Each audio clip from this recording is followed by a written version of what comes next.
Prosigamos entonces. Gary no nos enseña que la ley de nuestro Señor nos enseña con respecto a la voluntad de Dios para causar en nosotros la justificación, la santificación y el dominio. Entonces habíamos visto en 1 Corintios capítulo 6 cuando Pablo dice que los injustos no heredarán el reino de los cielos. En el versículo 9, ¿no sabéis que los injustos no heredarán el reino de Dios? No os engañéis, ni los fornicarios, ni los idólatras, ni los adúlteros, ni los afeminados, ni los que se echan con varones, ni los ladrones, ni los avaros, ni los borrachos, ni los maldicientes, ni los estafadores heredarán el reino de Dios. Entonces, dice, los injustos no heredarán el reino de Dios. ¿Quiénes son los injustos? Los fornicarios, los adúlteros, los maldicientes, los borrachos, en fin. Ahora, en el versículo 11 dice, esto erais algunos de vosotros, pero ya no. Dice, ya sois lavados. Ahora dice, ya sois santificados, ya sois justificados. Son justificados, ¿por qué? Porque nuestro Señor dice, si creyereis en vuestro corazón, confesando con vuestra boca. Entonces la justificación. Sois santificados, dice, ya no lo hacen, ya no hacen esas cosas, ya no las practican. Pero la pregunta es, ¿qué hacer con los tales? Porque fíjense, en el versículo 10 dice, ni los ladrones, ¿verdad? Ni los ladrones, ni los avaros, ni los borrachos, ni los maldicientes, luego dice, ni los estafadores. Y ese es el problema precisamente que estaba tratando Pablo específicamente en el capítulo 6. ¿Cómo es que hay algunos que han estafado a otros en la iglesia? ¿Cómo es que hay uno que ha estafado al hermano? ¿Cómo es que lo ha defraudado? Entonces la pregunta es, ¿qué hacemos con eso? ¿Cómo lo juzgamos?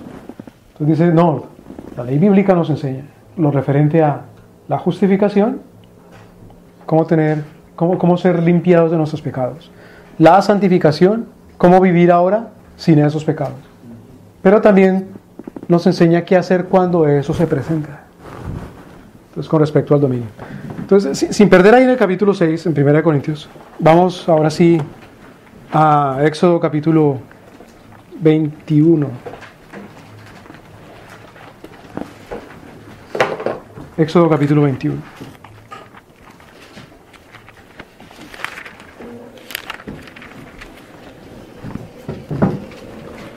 Mire qué cosa tan interesante, porque en Éxodo capítulo 20, nuestro Señor, ¿qué es lo que ha dado? ¿Qué es lo prominente en el capítulo 20 de Éxodo? La ley moral de Dios. La ley moral de Dios, son los 10 mandamientos. Entonces, lógicamente, ¿qué es lo que debe seguir? Éxodo capítulo 21, la ley casuística. Entonces, otra vez, Pablo le dice a los corintios, ¿cómo se atreven a ir ante los injustos? ¿Cómo se atreven a ir ante los impíos para que les digan qué es lo que tienen que hacer?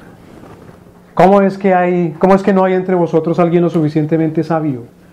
¿Acaso no sabéis que nosotros juzgaremos al mundo? Luego les dice, no se engañen, ni los estafadores, ni los avaros, ni los ladrones heredarán el reino de Dios. Entonces preguntan, entonces Pablo, ¿qué hacemos? Porque Pablo ahí no dice qué hacer, ¿o sí? Pero si miramos el capítulo 21, alguien léalo, por favor. Empieza a leer desde el capítulo 21, versículo 1.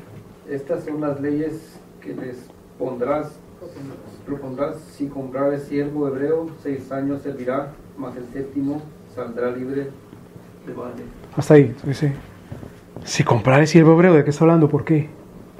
Entonces Gary North tiene todo un capítulo en su libro que le llama la teología de la servidumbre. La teología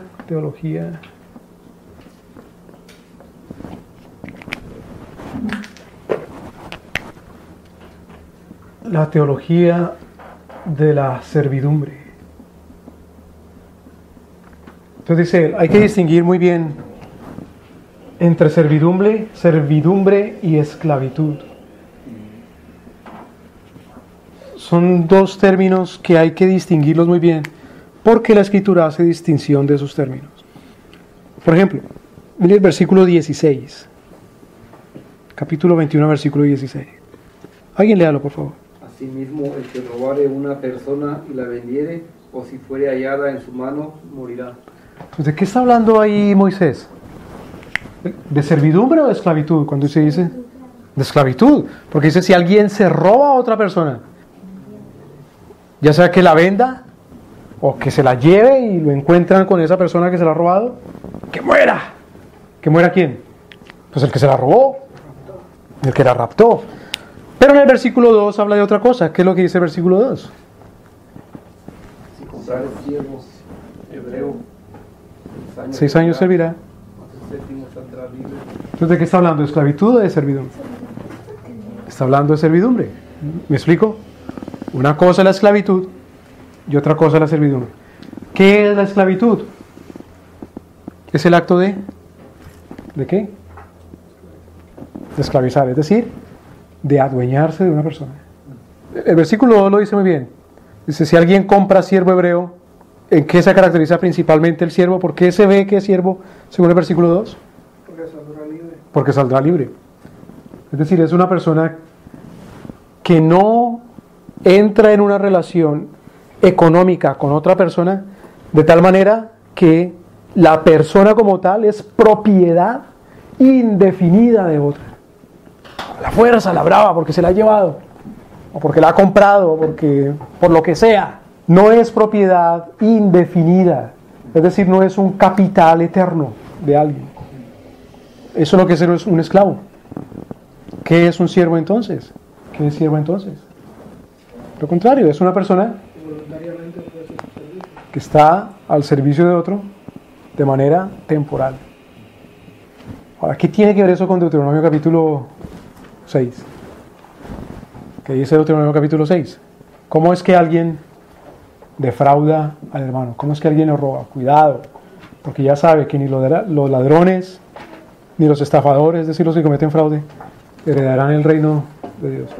Los que practican tales cosas, porque Pablo dice esto eras vosotros, pero ya habéis sido justos y ya habéis sido santificados. Ahora vamos a Deuteronomio. Deuteronomio.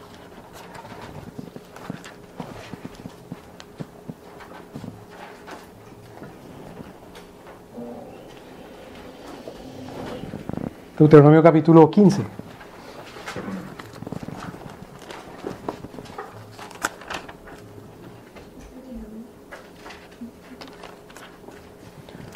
Deuteronomio capítulo 15.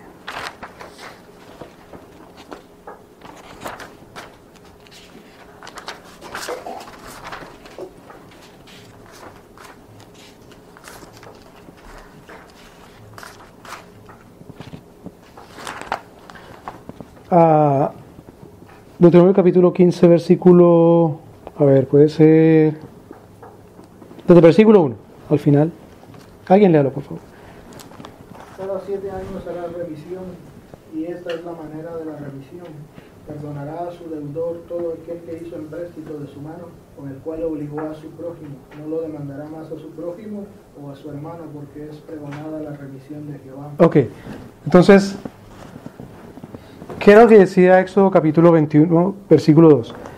Cuando compres un siervo hebreo, lo dejarás libre en el año número 7. Eso es lo que llaman el año sabático. Shabbat quiere decir descanso.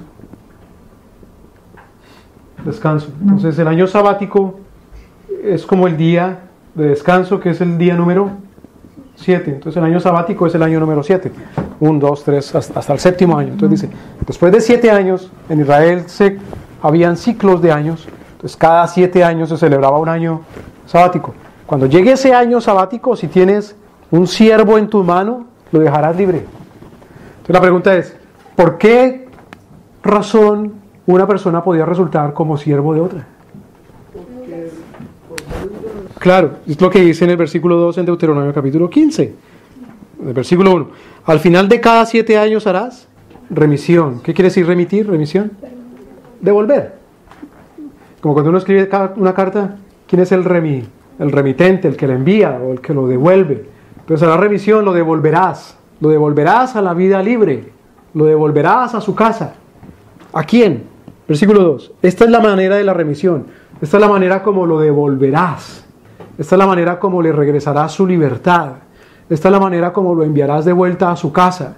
Esta es la manera como ese hombre dejará de ser siervo y otra vez pasará a ocupar un lugar en la sociedad como tú lo ocupas, es decir, libre, no es siervo de otro, no está bajo la condición, no de esclavitud porque no es eterno, pero sí de servidumbre, es decir, al servicio económico de otro hombre, aunque sea temporal. Está al servicio económico de otro hombre, trabajando para otra persona, dándole un servicio de trabajo, de mano de obra. ¿Me doy a entender? ¿De qué manera? Versículo 2, ¿de qué manera lo devolverás a su vida como hombre libre? ¿De qué manera ya no estará más bajo tu servicio, trabajando para ti? Versículo 2. Perdonará, y esta será la manera de la remisión, perdonará a su deudor. Perdonará a su deudor. Entonces, ¿por qué razón esta persona entraba como siervo? Por deudas. Por deuda, porque debía. Todo aquel que hizo o que sacó un préstamo, todo aquel que hizo un empréstito, todo aquel que sacó el crédito, que pidió el crédito. Pero mire, por supuesto, todo el que sacaba crédito terminaba de siervo, no en el caso de que pague, pero en el caso de que no pague, tiene que terminar como siervo.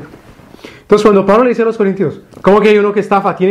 ¿Cuál es la solución a la estafa? ¿Cómo se soluciona eso? Pues pagando. Tiene que pagar. No le deba nada a nadie. Es lo que le dice también Pablo a los romanos. Paguen todo lo que deben, no se deban nada los unos a los otros, excepto el amar los unos a los otros. Entonces, ¿cómo se practica el amor en este caso cuando se le debe a alguien algo? Pagando. Ah, si es cierto que me amas, págame. Porque ese es el mandamiento, amar. No, pero yo te amo. Pues entonces paga. Claro. Dice desde la época del profeta Jonás, es decir, desde el siglo VI, VII antes de Jesucristo, hasta el siglo XV después de Cristo, en España vivieron los judíos. Y los judíos llamaban a España Sefarad. Por eso esos españoles de origen judío les llamaban sefarditas. Y ellos fueron los inventores o los creadores de unas frases o de unas máximas o de unos lemas o de unos proverbios que en español se le llaman refranes. Entonces lo que hacían los judíos sefarditas era tomar el libro de proverbios o tomar la escritura y parafrasearlo en unas frases muy bonitas, poéticas en español. Entonces una de esas dice, amores son acciones y no buenas intenciones. Quiere decir el que de verdad ama haciendo, cumpliendo la ley. Entonces si de verdad ama, cumpla. Si de verdad amas al prójimo y le debes al prójimo, pues págale. La pregunta es, si no hay con qué, entonces entra como siervo. Pero es siervo porque no se queda eternamente en la casa del acreedor pagándole. Entonces, por ejemplo, el libro de Amós, quien defiende a las víctimas de la injusticia en el reino del norte, se queja y dice, porque ustedes han vendido a los niños incluso por un par de zapatos. Entonces se supone que si se debe cualquier tontería, cualquier cantidad mínima, por eso ya se podía llevar de siervo a alguna persona. ¿Qué es lo que quiere decir? Que el empréstito era tan grande que no alcanzaba a pagarlo, sino en por lo menos 7 años. ¿Me voy a entender? No es que le preste una moneda, $1 o cualquier cosa y por eso se lo lleva ya de siervo, si no le paga ese mismo día. Entonces, como decíamos, por un par de zapatos se los han llevado de esclavos. Es una injusticia gigante, cruel. O es una especulación monetaria al pretender que un par de zapatos costaría el trabajo de años enteros, que justifique llevárselo. Entonces, sí, termínale por favor el versículo 2. Hará su deudor todo aquel que hizo empréstito de su mano, con el cual obligó a su prójimo. Ok, entonces en la escritura lo moral es de cumplimiento obligatorio, claro, pero que sea de cumplimiento obligatorio quiere decir necesariamente que sea de cumplimiento civilmente obligatorio. No todo lo que es obligatorio por ser moral es civilmente obligatorio. Déjenme me explico. ¿Cuándo se dice que algo es civil? Porque interviene el tipo de ley que se llama La ley civil. ¿Y cuándo interviene el tipo de ley que se llama civil? Porque puede intervenir una corte civil, es decir, una corte de la comunidad o de la nación, no necesariamente una corte de la iglesia o de la familia o una corte de un club social, ¿me doy a entender? O la corte de una universidad. Es decir, se sale del ámbito privado y familiar para hacer del ámbito comunitario. Por eso es civil. ¿Sí me explico? Por ejemplo, no emborracharse. ¿Es de cumplimiento qué? Moral. Porque en la ley de Dios no se lleva a nadie ante una corte por ser borracho. ¿Me explico? Entonces, de cumplimiento moral. ¿Se lleva ante alguna corte? Sí, pero no una corte comunitaria. Entonces, ¿qué tipo de corte? Bueno, la casa, el hogar es una corte. La iglesia es una corte. Pero aquí cuando dice, con que obligó a su prójimo, esta es la manera de la remisión, perdonará a su deudor todo aquel que hizo empréstito de su mano, con que obligó a su prójimo. ¿Esta obligación es solamente de carácter moral? No, es una obligación de carácter civil. ¿Por qué? Porque interviene que se lleve al prójimo como un siervo. ¿Me explico? Y para eso tiene que haber una corte que lo sentencie. Por eso en el libro de Oseas se queja porque los jueces de Israel han vendido gente a precio de un par de sandalias. Por unos guaraches se llevaron a alguien, por unas sandalias, por unas chancletas, por unos zapatos, por unas botas se llevaron a alguien, se llevaban gente.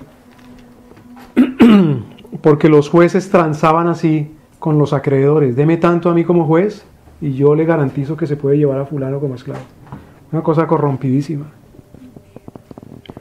Sí, siga leyendo, por favor. Con el cual obligó a su prójimo, no lo demandará más a su prójimo o a su hermano, porque es pregonada la remisión de Jehová. Es pregonada. Dice que es una...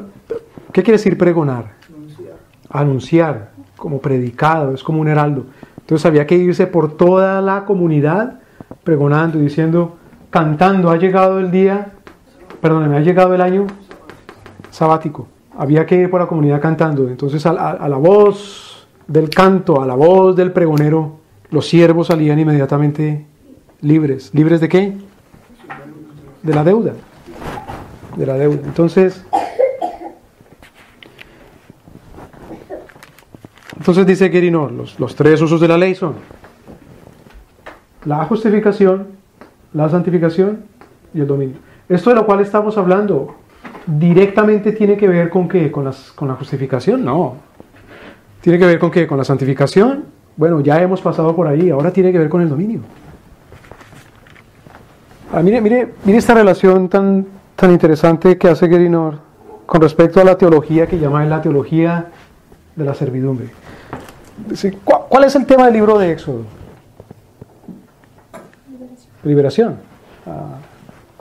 El que se conoce como el himno nacional de Israel hoy día, es una canción que le llaman Éxodo, o lo podemos traducir en español, así, porque canta la libertad de Egipto. No que la nación sionista hoy represente eso necesariamente, pero el tema del libro de Éxodo es la libertad. Ahora, pregunta, ¿el pueblo de Dios sale de Egipto? ¿De qué? ¿De la esclavitud o de la servidumbre? Ahora, otra pregunta. ¿El pueblo de Dios entra a la libertad como siervo? Entra en servidumbre. Deja de ser esclavo, pero ahora es un siervo. Pero la pregunta, ¿por qué era antes esclavo? Porque era obligado bajo un hombre. Ahora es siervo, ¿por qué? Porque está bajo Dios y Dios les garantiza una libertad. Les garantiza una libertad con respecto de quiénes. ¿De Él? ¿De Dios? No. El Señor los saca de la esclavitud. Si los saca de la esclavitud estamos diciendo que los libera. Pero los libera con respecto a quién. ¿De quiénes eran ellos esclavos? De Faraón. Hay algo interesante con la esclavitud en Egipto. Y es que ellos no eran esclavos de varias personas. Por ejemplo, entre los romanos, cada uno de los senadores tenía sus esclavos. Cuando volvían los romanos de la guerra y traían prisioneros, detrás del ejército que entraba a Roma, venían gente a comprar esclavos. Pero los hebreos no eran propiedad de varios egipcios en esta época, sino que eran propiedad todos del faraón. Por eso el Señor le dice a Moisés, dile a Faraón, deja salir a mi pueblo. No le dice a Faraón, Faraón, dile a tus siervos egipcios que dejen salir a mi pueblo, porque el dueño es Faraón, es decir, el dueño es el Estado de la gente. Entonces, cuando el Señor libera a Israel, a su pueblo, los libera con respecto a quién, con respecto al Faraón. Es decir, nuestro Señor libera a su pueblo para que sus hijos no sean esclavos de los hombres. Entonces vamos a 1 Corintios capítulo 7.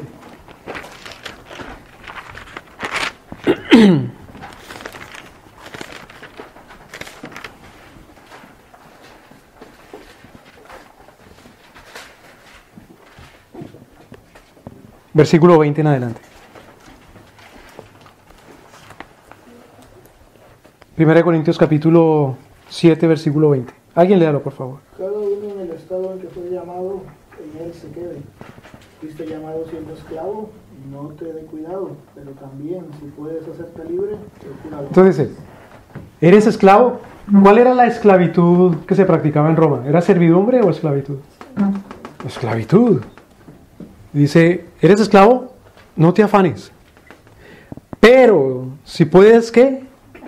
Hacerte libre, procúralo más, como diciéndole, es su obligación. Porque el pueblo de Dios se caracteriza precisamente porque el Señor lo libra. Entonces, si en la providencia de Dios, es decir, en el tratamiento que Dios le da al mundo y el tratamiento que Dios le da a su pueblo con respecto a las cosas materiales, nuestro Señor proviéndole todas las cosas que necesita para moverse y funcionar en la tierra. Si en las cosas que necesita para moverse y funcionar en la tierra el Señor le da a liberarse, procúrelo más. Es su obligación. Porque ese es el modelo del pueblo de Dios, que el Señor lo libera. Ahora, versículo...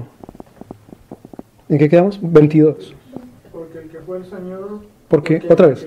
En el Señor fue llamado, siendo esclavo, liberto es del Señor. Ok, hasta ahí. Aunque el Señor haya llamado a algunos y es esclavo, Cristo lo ha liberado ya. Es decir, para Cristo esa persona es libre y esa persona solamente espera que Dios provea la manera de liberarse en la tierra. ¿Me doy a entender? Porque ya ha sido librado de ¿qué? La ley lo ha justificado, es decir, lo ha librado de ¿qué? De la condena. La ley lo ha santificado, es decir, lo ha librado de ¿qué? Del pecado. Por lo tanto, si el Señor le da liberarse ahora materialmente, tiene que procurarlo más. ¿Cuál era la manera de librarse? Pagando. Entonces, fíjese que Pablo usa aquí una palabra. Dice, otra vez le da por favor el versículo 22. Porque el que en el Señor fue llamado, siendo esclavo, liberto es del Liberto. Señor. La palabra que usa Pablo es liberto. ¿Qué es un liberto? Liberto es una persona por la cual se pagaba su precio para que saliera libre. Entonces, Pablo dice, por este el Señor ha pagado el precio. ¿Cuál es el precio que Cristo ha pagado? Para justificación, su sangre. Y por su sangre entonces, por haber ido a la cruz, nuestro Señor ha resucitado luego y ha subido al cielo y desde el cielo ha enviado a su Espíritu Santo, quien lo lleva a la santificación. Por lo tanto, tiene que procurar hacerse libre, es decir, tomar dominio de su propio ser, bajo Cristo nuestro Señor. ¿Me voy a entender? Pero Pablo usa la palabra liberto y la manera como se lograba que una persona que había sido esclavo ahora fuera un liberto era pagando por esa libertad. Ahora, a versículo, ¿qué quedamos? 22. Sí. Asimismo, el que fue llamado siendo libre, esclavo es de Cristo. Fue llamado siendo libre. Entonces, nuestro Señor sacó al pueblo de Israel de Egipto. Es decir, que nuestro Señor los llamó a esos siendo ¿qué? Esclavos, los llamó a libertad. Pero esos esclavos, que ahora eran libres, no entraron ellos directamente a la tierra prometida, sino que fueron sus hijos los que entraron a la tierra prometida. A esos el Señor los llamó siendo esclavos o siendo libres. Siendo libres. Pero a esos es a los que les dice en Deuteronomio capítulo 15 en adelante, hagan remisión de esta manera. Ese pueblo, siendo libre, es siervo de Dios nuestro Señor. ¿No debe entender? De la manera como dice aquí Pablo. Si alguno ha sido llamado siendo esclavo, es liberto de Cristo. Si alguno ha sido, por lo tanto, tiene la obligación de procurar su libertad. Dice, no se afane. Qué cosa tan hermosa, porque dice, eres llamado siendo siervo, no te afanes. No te afanes, ¿por qué? Porque ya eres justificado, ya eres santificado. No te afanes, pero sí procura liberarte. Pero si eres llamado siendo libre, ten en cuenta que eres un ¿qué? ¿Esclavo o siervo? Siervo. Siervo de Jesucristo. Eres siervo de Jesucristo. Porque ya no es esclavo de los hombres. Somos esclavos de Jesucristo, es decir, somos siervos. Ahora, versículo 23. Por precio fuisteis comprados, no os hagáis esclavos de los hombres. No os hagáis esclavos de los hombres. Es un mandamiento de Dios nuestro Señor. No os hagáis esclavos de los hombres. ¿Cómo se hace un esclavo de los hombres? Debiendo. ¿Sí me explico? ¿Debo entender? Ahora, si un Corinto lee esto, una persona en Corinto, y no tiene la ley civil, ¿cómo lo aplica? ¿Sí me explico la pregunta? Si un cristiano lee esto en Corinto, bueno, si un señor que vive en Woodland lee esto en California y no tiene la ley civil, ¿cómo la aplica? No sabe cómo. ¿Sí me debe entender? Entonces, aunque Pablo no cite otra vez Éxodo capítulo 21, 22, está implícito, porque es una sola palabra. El principio más importante de la interpretación bíblica es el principio de la analogía de la fe. Don Martín Lutero, don Juan Calvino enseñaron. La escritura se interpreta con la escritura. La escritura no se interpreta con la cátedra, con la enseñanza ex catedra del Papa, con la enseñanza de la iglesia, sino que la iglesia enseña porque interpreta la escritura con la escritura. Entonces un señor en Woodland lea esto. ¿Cómo lo interpreta? Según lo que lee también en Deuteronomio o en Éxodo. Entonces por eso, otra vez, voy a repetir porque es importante. La ley casuística es una extensión de la ley moral. ¿Qué se requiere? ¿Qué se refiere a la aplicación de la ley en casos específicos? En este caso, ¿cuál es el caso específico? ¿Qué hacer con la persona que debe dinero? ¿Cómo se libra esa persona de su deuda? Pagando. ¿Cómo se libra esa persona si no tiene cómo pagar? Como siervo, trabajando. ¿Cómo se libra esa persona? Porque esa persona se supone que no puede ser ¿qué? Esclavo. ¿Cómo se libra? Porque no se supone que se le debe someter a la servidumbre por más de 7 años. Si es en caso de que deba un dinero. Si es en el caso de los... Bueno, hay varios casos. Hay otros casos en que no se libera sino hasta el año del jubileo, es decir, en el año número 49. Pero eso es un caso especial, muy específico. Dios mediante hoy o el próximo mes lo vamos a ver. Entonces la ley de Dios se desarrolla, entendemos ahora, desde los mandamientos generales hacia los particulares. Recordemos lo que vimos esta mañana. ¿Cuál es el mandamiento más general de todos? El que encierra a todos. El Señor Jesucristo dice, todos los mandamientos, toda la ley de Dios está resumida en esta. Amar a Dios. Después de esa sigue ¿cuál? Amar al prójimo. Después de esa sigue ¿cuál? La ley moral, los 10. Y después sí la ley casuística.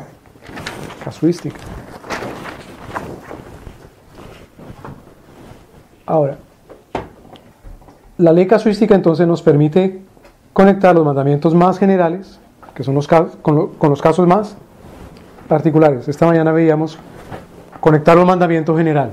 No pondrás bozal al buey que trilla. ¿Cuál es alguna aplicación particular cuando Pablo dice, en el caso de los apóstoles, en el caso de los ancianos, ténganos por dignos de doble honor? ¿Se aplica solamente en el caso de los ancianos, en el caso de los obispos, de los apóstoles? No, porque luego Pablo dice, por eso el obrero es digno de su salario. ¿En qué caso de trabajo? En todo tipo de trabajo. Cuando una persona de verdad trabaja y es digno de su salario, cuando cumple con su misión o su función o propósito de ese trabajo. Es decir, cuando ese trabajo le es útil a otra persona, esa otra persona debe compensarlo, o es útil a él mismo porque puede recoger del fruto y comerlo. Es decir, cumple o satisface una necesidad. Ahora, la idea de que un mandamiento, habíamos dicho, que no se encuentre en el Nuevo Testamento, la idea de que un mandamiento que no se encuentre en el Nuevo Testamento está automáticamente anulado, es hermenéuticamente hablando descabellado y peligrosa. La ley casuística presenta principios de aplicación particular, pero cada uno de esos principios no está relacionado con uno solo de los 10 mandamientos, sino que puede estar relacionado con todos los mandamientos. Entonces, ¿qué dice el mandamiento número 7? No. Perdón, el mandamiento número 8. No. No robarás. Cuando el apóstol Pablo dice, versículo 23, por precio fuisteis comprados, no os hagáis siervos de los hombres. Esa ley casuística es un desarrollo específico y particular solamente del 8º mandamiento, o es el desarrollo también de algún otro mandamiento de la ley de Dios. ¿Qué dice el primer y segundo mandamiento de la ley de Dios? Primero, no tendrás delante de mí. ¿Y el segundo? No te harás imagen de lo que está. Entonces, ¿cuál es el peligro de estar esclavizado eternamente? ¿Que se hace qué? Idólatra. Porque hasta de su alma y de su conciencia se pueden adueñar. Cuando nuestro Señor le dice a Moisés, dile a Faraón, deja salir a mi pueblo para que ¿qué? Para que me adore en el desierto. Dice que la primera petición de nuestro Señor no es deja libre a mi pueblo por siempre, sino la petición primera es deja mi pueblo libre para que me adore por unos días, por un tiempo en el desierto. Y Faraón no lo permite. ¿Sí me voy a entender? Entonces la ley casuística no solamente resuelve un caso que se trate de uno de los 10 mandamientos, sino que puede tratar de resolver un caso para resolver aspectos de más de un mandamiento de los 10 mandamientos de la ley moral.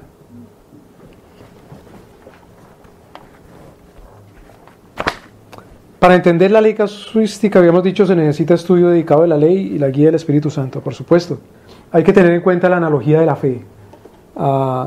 El Nuevo Testamento se interpreta con el Antiguo Testamento y el Antiguo Testamento se interpreta con el Nuevo Testamento. Ahora, pregunta.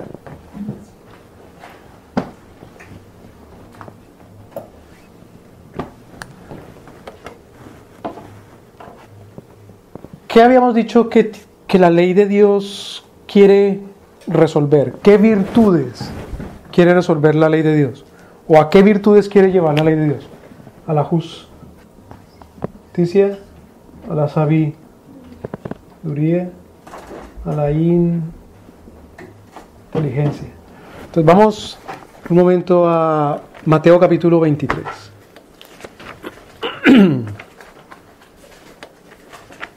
Mateo capítulo 23.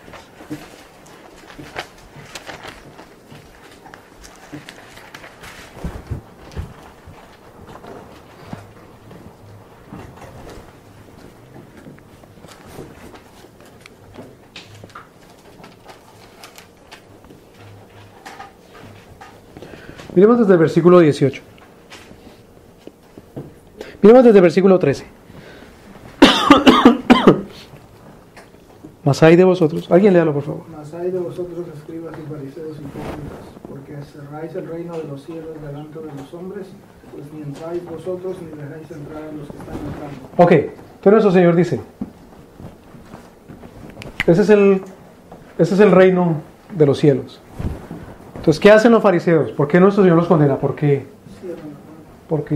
le ponen candado, le ponen candado, cierran el reino de los cielos y no entran ellos ni dejan entrar a otros. Entonces ahora la pregunta es, ¿y cómo hace uno para cerrar el reino de los cielos? ¿O qué hacían los fariseos y los escribas para cerrar el reino de los cielos? ¿Por qué se supone que los ¿Qué es lo que a uno mal le predican en la iglesia con respecto a los fariseos? Que ellos practicaban mucho ¿qué? La ley. ¿Los fariseos practicaban mucho la ley? No. Pues, ¿qué hacían los fariseos, los escribas, para cerrar el reino de los cielos? Ahora sí, versículo 14. Hay de vosotros, escribas y fariseos hipócritas, porque devoráis las casas de las viudas y como pretexto hacéis largas oraciones, por esto recibiréis mayor condenación. Ok, entonces una de las maneras como cerraban el reino de los cielos. ¿Qué hacían con respecto a las viudas? ¿Qué dice la ley que hay que hacer con respecto a las viudas? Ser misericordioso. ¿De qué manera? Por ejemplo, cuando siembre, dice Deuteronomio capítulo 16, creo, cuando siembre no recoja hasta lo último, sino que deje para las viudas. Entonces, ¿de qué manera le cerraban el reino a las viudas?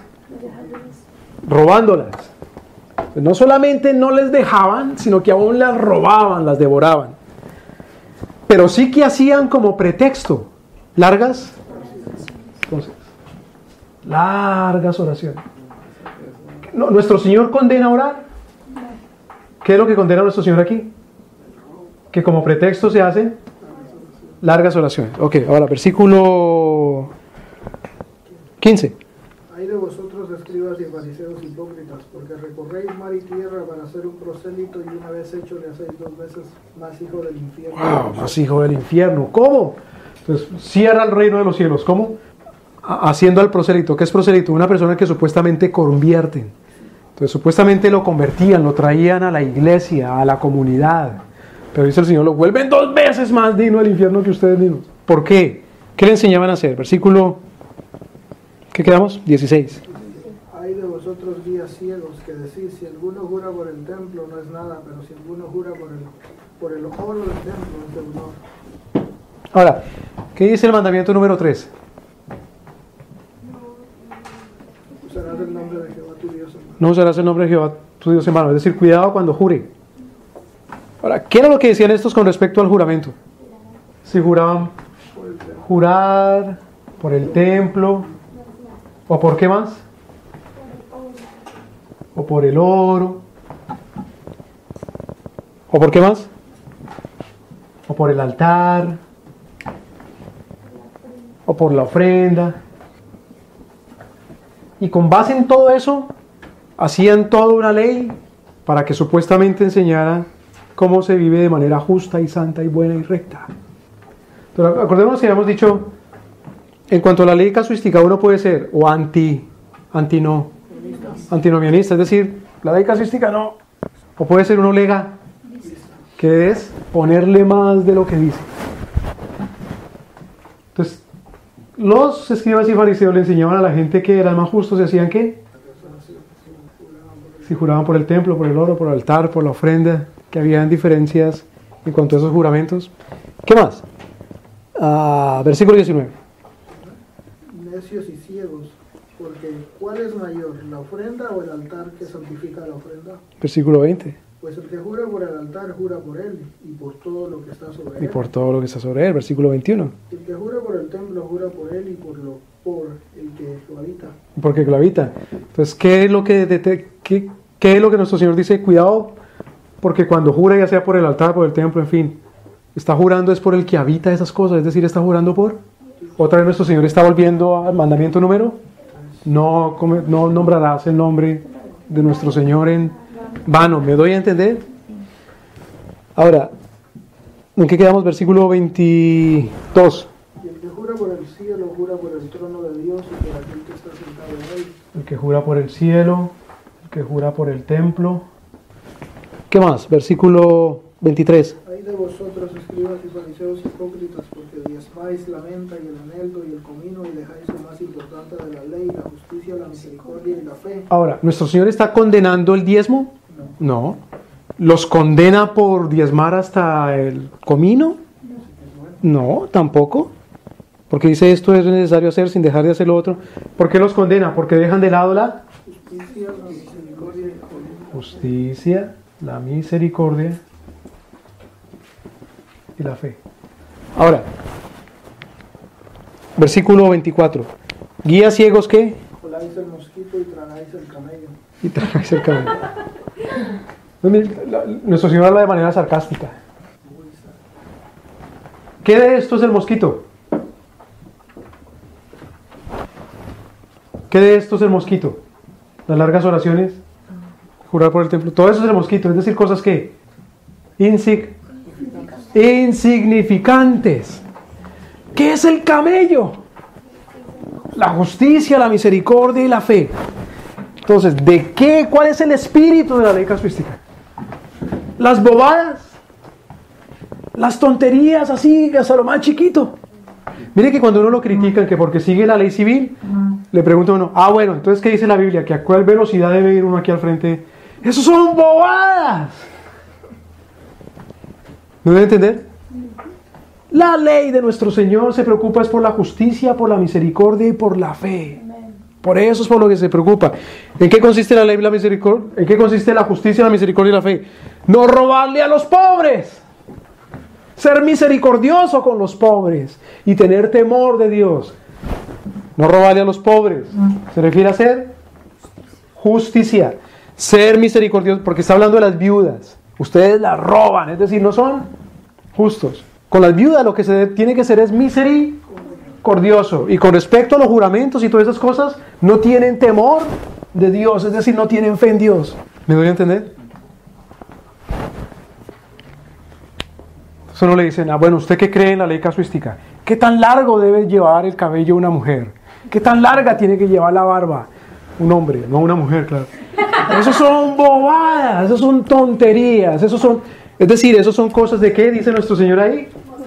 Eso son cosas de hipócritas. ¿Me explico? Ahora, Gary no le da un nombre a ciertas cosas. Y dice las formalidades. Es decir, esto lo defino yo, las cosas que son puramente protocolarias. Es decir, asuntos de parafernalia. Parafernalia, protocolo, rito y modo. ¿Qué dice la ley de Dios? ¿Que con qué se debe casar uno? ¿Con anillos? ¿O con velitas? ¿O con arras? ¿Qué dice la ley de Dios? ¿Que tiene uno que traer hombres que lo acompañen cuando se casa? ¿O mujeres que lo acompañen? ¿O que de qué color debe ser el vestido? ¿O que a cuánto tiempo después de que hizo el compromiso se tiene que casar? Esos son protocolos, parafernalias, ritos y modos. ¿Me voy a entender? ¿Cómo debe orar uno? Largas oraciones. ¿Por qué debe jurar? ¿Cómo se debe sentar o parar o acostar cuando ora? Esas son las bobadas, esas son las tonterías. El espíritu de la ley, ya sea la ley moral, la ley civil, o la ley casuística, o la ley ritual, el espíritu de esa ley es la justicia, la misericordia y la fe. Por ejemplo, con la ley ritual, ¿cuál es la justicia? ¿Para qué se sacrificaban los animales? Para recordar que somos ¿qué? Pecadores, esa es la justicia. ¿Por qué se sacrificaba un animal en vez de sacrificar al pecador? Porque Dios es. ¿Quién creemos que es el que nos perdona? Con la sangre. Jesucristo, es la fe. Creemos en Dios. Y así en cada cosa, en cada una de las leyes. Se llevaban a un hombre como siervo por cuestión de la deuda de un par de zapatos. ¿Era justo? No, porque el precio no daba para tanto. ¿Era eso misericordia? Tampoco, porque tampoco le decía así, entonces camine y me trabaja hoy todo el día.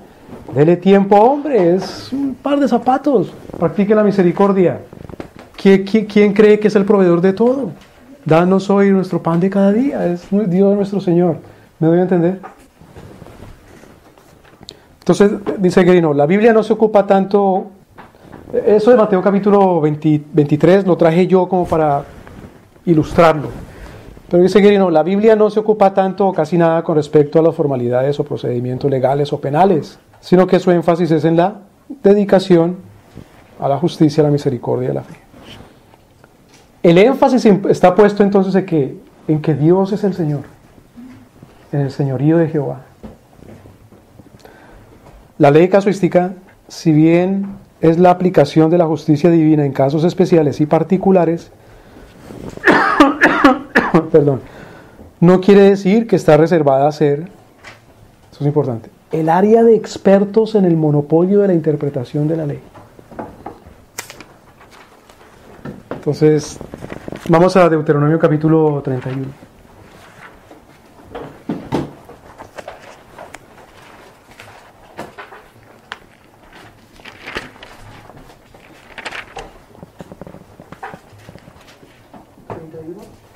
Sí. Deuteronomio capítulo 31.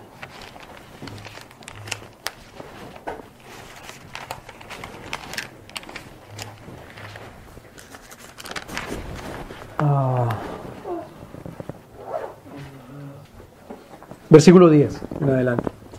Alguien léalo, por favor. Y les mandó Moisés diciendo: al fin de cada 7 años, en el año de la remisión, en la fiesta de los tabernáculos, cuando viniere todo Israel a presentarse delante de Jehová tu Dios en el lugar que él escogiere, leerás esta ley delante de todo Israel a oídos de ellos. Entonces, perdón, pregunta. ¿Quiénes debían saber la ley? ¿Quiénes debían conocer la ley? ¿Otra vez? Versículo 10. Versículo 11, perdón, cuando viniere. Entonces, ¿era obligación de quiénes presentarse delante de Dios? De todos. ¿Qué era una de las cosas que hacían y para qué venían a presentarse delante de Dios? ¿Leerás esta ley delante de quién? Entonces, otra pregunta. ¿De quién era la obligación de conocer la ley de Dios? De todo Israel. De todo Israel. Versículo, ¿todo Israel era quiénes? Ahora, mire esta cosa. Generalmente cuando se hace el libro de números y se cuenta tantos hombres habían en la tribu, tantos de la tribu de tal, y tantos de la tribu de Judá, y tantos de la tribu de Efraín, y tantos de la tribu, en fin. ¿Se cuenta a quiénes? Dice a los que a los que sacaban espada. Es decir, ¿se cuenta a quiénes? A los hombres. ¿Por qué se los cuenta a ellos? Porque se cuenta a los que pueden ir a dónde? A la guerra. Pero aquí cuando dice todo Israel, se refiere a quiénes. Versículo 12. Harás congregar al pueblo, varones y mujeres y niños, y tus extranjeros que estuvieran en tus ciudades, para que oigan y aprendan y teman. Entonces otra vez, ¿quiénes debían saber la ley? Todo el pueblo de Israel. ¿Y todo el pueblo de Israel era quiénes? Los hombres, las mujeres, los niños y los extranjeros. Entonces la ley no se refiere tanto a formalidades, protocolos, parafernalias, ritos y modos, sino se refiere a la justicia, a la misericordia y a la fe. Porque si se refiere a estas cosas de formalidades, la ley entonces está limitada a los especialistas, es decir, a los escribas. ¿Sí me explico? ¿Cómo se llaman esos especialistas escribas hoy día? ¿Cómo se llaman? Los abogados o los teólogos. Ellos son los únicos llamados porque son los especialistas. Estos sacerdotes es una clase especial aparte. Entonces, en el mundo, una palabra técnica y muy elegante para llamarlos es la inteligencia. La inteligencia o inteligencia. Ellos son los únicos que pueden y saben y tienen derecho. Y por lo tanto son necesarios. El peligro es entonces que ellos se convierten en un... Es decir, intermediario. ¿Entre quién? Entre Dios y los hombres. Entonces cuando nosotros decimos, si no es la ley civil, casuística, bíblica, la que ha de regir en la tierra, entonces ¿cuál es la ley? Y alguien dice, pues esta. Entonces eso implica que con esa ley hay que crear un cuerpo sacerdotal. Porque toda ley implica que haya unos sacerdotes. Pero nuestro Señor, cuando llama al pueblo de Israel, aunque les da levitas, los levitas es para que apliquen exclusivamente ellos, ¿cuál ley? ¿La ley moral? ¿Ellos? No. ¿La ley civil exclusivamente ellos han de aplicarla? No. ¿Cuál ley? Ritual. Pero a este lado de Cristo, lo que nos enseña Martín Lutero es que todo hombre es todo creyente es un sacerdote. Porque vosotros sois sacerdocio escogido, nación santa, linaje escogido, real sacerdocio, nación santa. ¿Me debe entender? Pues todos somos sacerdotes, es decir, todos tenemos libre acceso. Desde aquella época, todos debían venir y oír y estar atentos. Hombres, mujeres, niños y extranjeros, ¿oír qué cosa? La ley de Dios. Entonces, el peligro es el siguiente. En cuanto a la homilética, ¿qué quiere decir homilética? Predicación o enseñanza.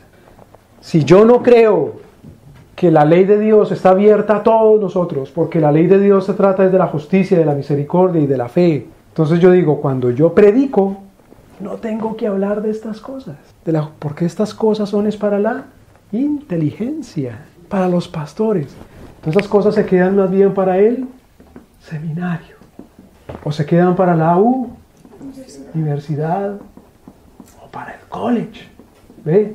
O para el instituto bíblico, una cosa muy privilegiada, muy alta, es como el lugar santísimo, que solamente puede entrar uno allá, el sumo sacerdote, escogido.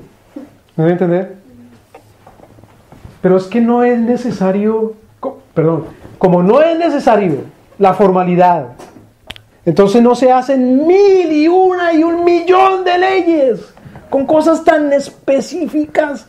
¿Cómo hay que lavarse las manos? ¿Cada cuánto tiempo? ¿Con cuántos tipos de agua? ¿Antes de cuál comida? ¿Antes de cuál no?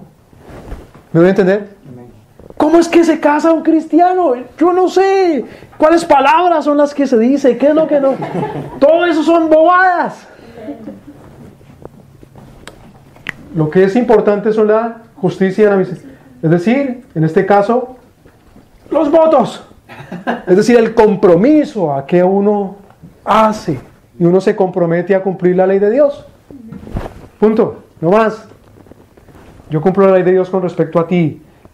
Yo te doy dinero, yo me comprometo a darte el dinero que dice aquí que es dinero, la cantidad que dice aquí, el día que dice aquí y en el lugar que dice aquí. No más. ¿Me doy a entender? Por lo tanto, la ley bíblica, la ley civil, no estableció, miren, en Colombia, por ejemplo, lo cito porque es el caso que conozco. Hay todo un código, un libro así, gordo, grande. Y el libro se llama Código de Procedimiento Penal. Y el énfasis está en el procedimiento. El énfasis no está en la justicia. Entonces, si a una persona la encuentran en el mero acto de cometer un crimen, un robo, pero no se lleva a cabo el procedimiento de llevarlo ante la corte, entonces sale libre. ¿Me voy a entender? ¿Me explico? Porque se tuvo más en cuenta el procedimiento que el espíritu de la ley, la justicia, la misericordia y la fe. Otra vez, la ley de nuestro Señor, solamente hay un pasaje muy corto que habla de procedimiento. Entonces estábamos en Mateo capítulo ¿qué? 23. Vamos a Mateo capítulo, volvámonos al capítulo 18.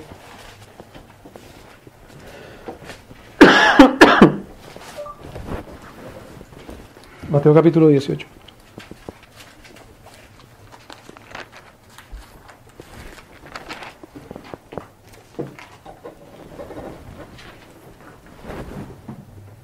Versículo 15.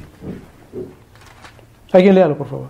Por tanto, si tu hermano peca contra ti, ve y repréndele, estando tú y él solos. Si te oyere, has ganado a tu hermano. Versículo 16. Mas si no te oyere, toma aún contigo a 1 o 2, para que en boca de 2 o 3 testigos conste toda palabra. Versículo 17. Si no los oyere a ellos, dilo a la iglesia. y si no oyere a la iglesia, tenme por gentil y publicano. Ese es todo el procedimiento. No más. Traiga a una persona, perdóneme, trate con esa persona de arreglarse usted. No la lleve a ninguna corte. Es decir, la primera corte es las personas como tal. Algo muy privado, individual. Aprender a solucionar sus problemas usted mismo junto con la otra persona. Si no, todavía no lo lleve a la corte.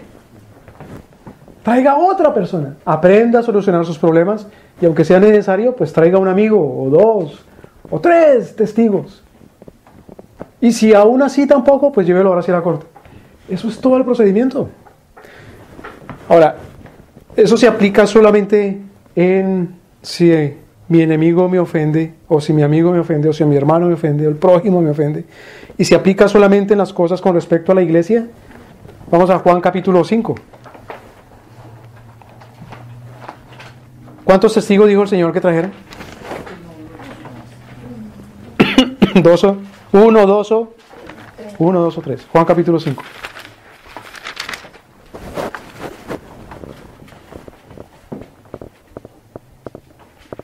Juan capítulo 5, versículo 33. Vosotros enviasteis mensajeros a Juan y él dio testimonio de la verdad. Pero yo no recibo testimonio de hombre alguno, mas digo esto para que vosotros seáis salvos. Él era antorcha que ardía y alumbraba, y vosotros quisisteis regocijaros por un tiempo en su luz. Mas yo tengo mayor testimonio que el de Juan. Ok, entonces ¿cuál es el asunto aquí? Jesús, que si tú eres el Mesías, que si tú eres el Cristo, ¿cómo hacemos para saber? ¿Hay algún procedimiento? El Señor Jesucristo habla de testigos, de testimonio. En Mateo capítulo 18 ha dicho que conste en boca de o 3 testigos para que conste la verdad. ¿Quién consta que Jesús es el Mesías? Tiene que haber 3 testigos. ¿Cómo lo aplica el Señor? Versículo 36.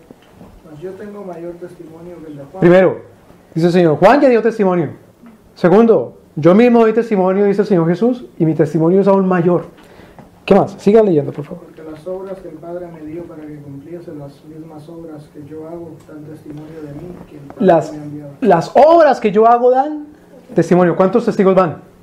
3. Juan, su palabra de él, de Jesús, y las obras de Jesús. Versículo 37. También el Padre que me envió ha dado testimonio de mí. ¿Cuántos testigos van? 4. 4. ¿Pero por qué si el Señor dijo que solo 3? Porque eso es apenas un protocolo. ¿Me voy a entender?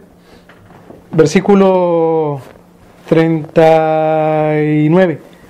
Escudriñad las Escrituras, porque a vosotros os parece que en ellas tenéis la vida eterna, y ellas son las que dan testimonio de mí. ¿Cuántos testimonios van? 5. Pero eso es todo lo que la Biblia dice acerca del procedimiento. Porque lo importante no es tanto la formalidad, el procedimiento, sino que lo importante es que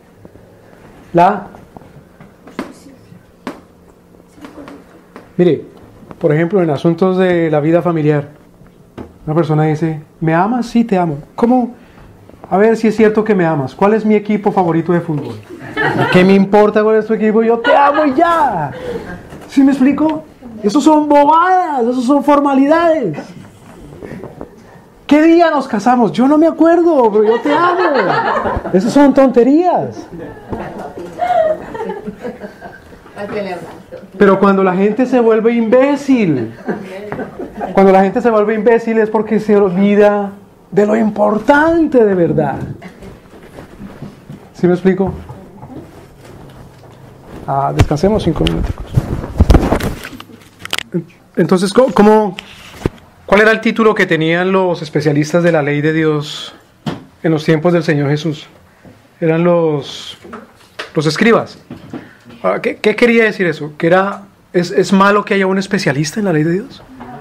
No, lo que es malo es especializar la ley de Dios más de lo que ya está, haciéndola imposible. Por ejemplo, vamos a Esdras y vamos a verlo en paralelo con Nehemías. Vamos a Esdras capítulo 7.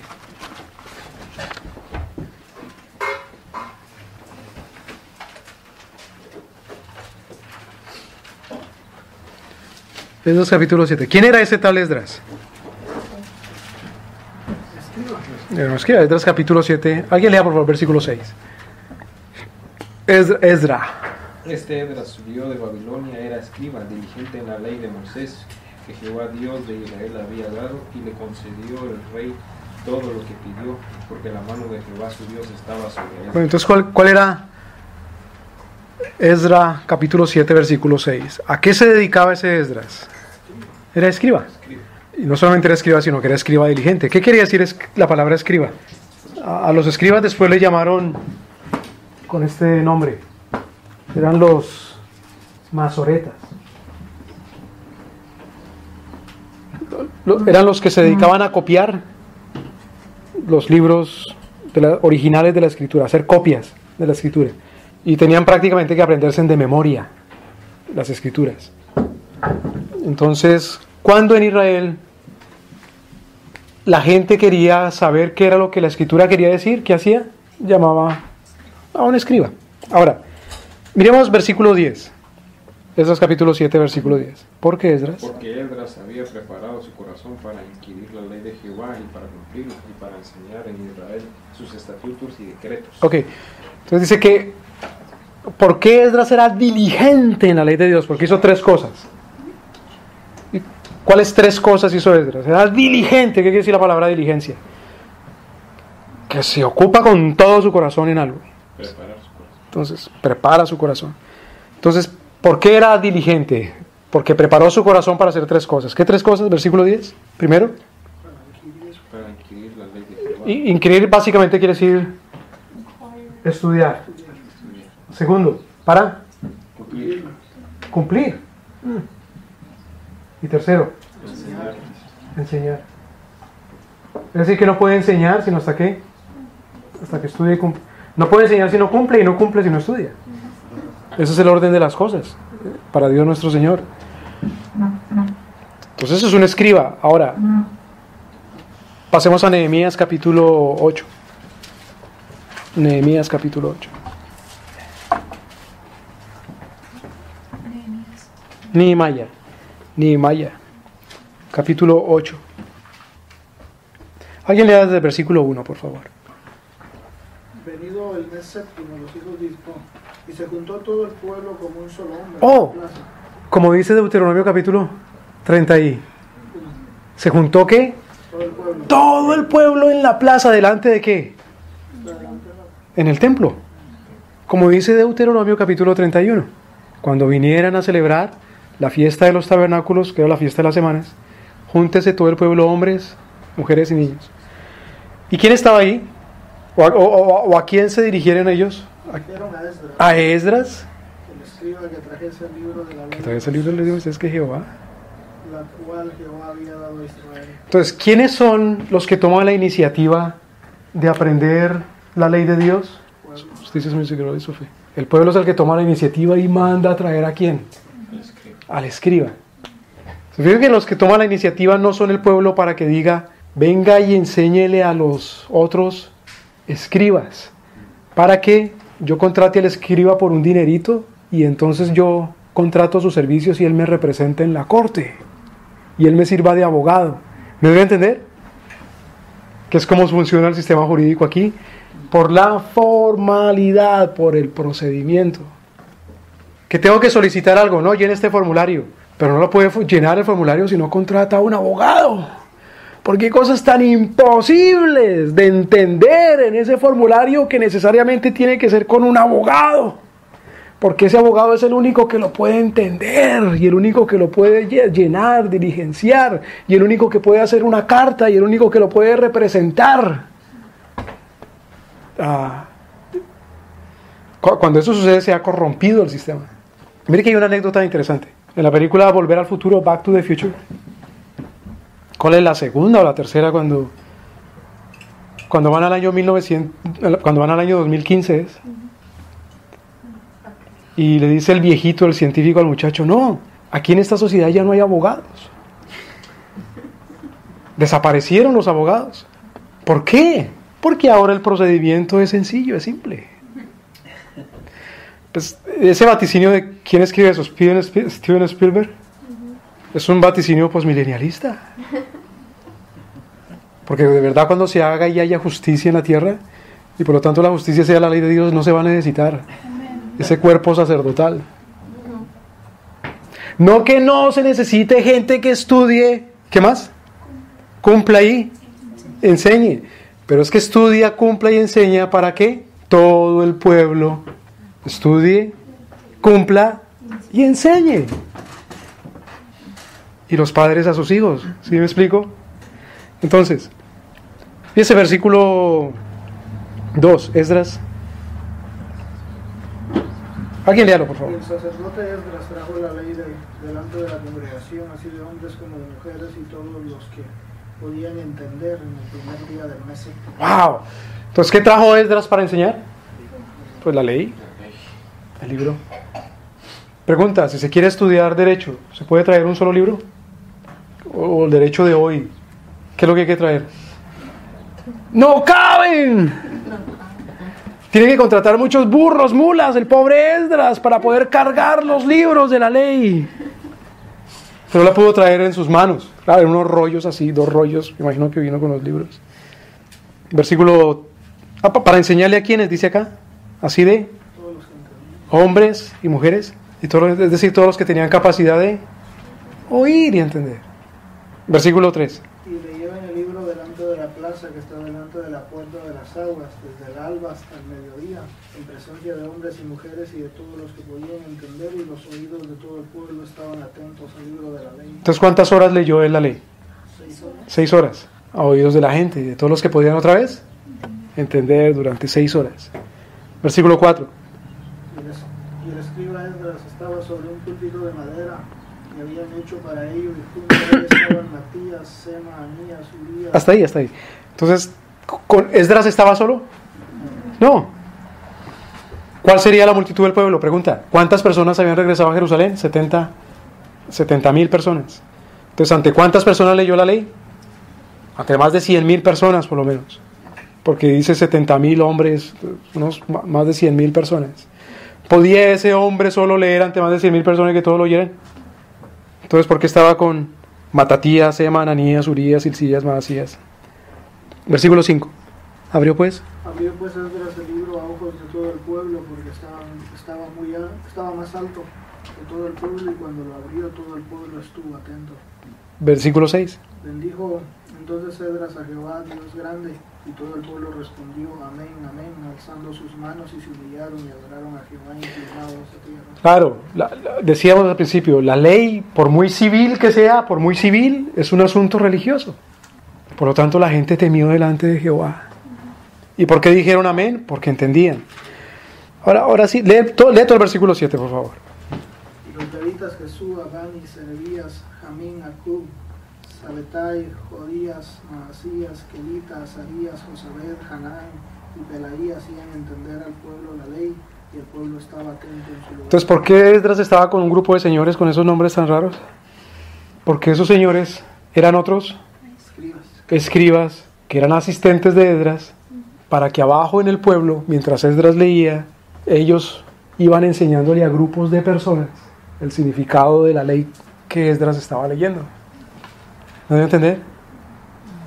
Entonces pregunta, ¿necesitaron ir a una facultad de derecho a practicar las leyes durante 5 años para oír y entender la ley? Y necesitaron primero hacer el no sé qué de school, y luego del junior no sé qué school, y luego el otro de no sé qué school, y luego pasar el examen del JSGD, no sé qué cosas, y las cosas, para poder ir y entender la ley. No, porque la ley del Señor es sencilla, es simple. Porque el espíritu de la ley es la justicia, la misericordia. No que esa ley, por ser así más simple, la ley entonces sea primitiva, sino que esa es la única ley que es justa. En otras palabras, el resto es una serie de formalidades para enredar a la gente y robarla más y esclavizarla más. Versículo 9. Y Nehemías el gobernador y el sacerdote Esdras, escriba, y los levitas que hacían entender al pueblo, dijeron a todo el pueblo: Día santo es a Jehová nuestro Dios, no os entristezcáis ni lloréis, porque todo el pueblo lloraba oyendo las palabras de la ley. Claro, todo el pueblo lloraba, ¿por qué? Porque estaba arrepentido. Pues ahí dice, merecemos ser esclavos, Deuteronomio capítulo 28. a todas las maldiciones con respecto a la desobediencia, a la transgresión de las leyes. Versículo 10, luego les digo. Luego les dijo, id, comed grosuras y bebed vino dulce y enviad porciones a los que no tienen nada preparado, porque día santo es a nuestro Señor. No os entristezcáis, porque el gozo de Jehová es vuestra fuerza. Fíjense, entonces, ¿qué produjo la lectura de la ley? Produjo la justicia, el arrepentimiento. Luego dijeron, vayan y coman y beban y compartan con los que no tienen, es decir, produjo misericordia, porque es un día del Señor, produjo fe. Las tres cosas.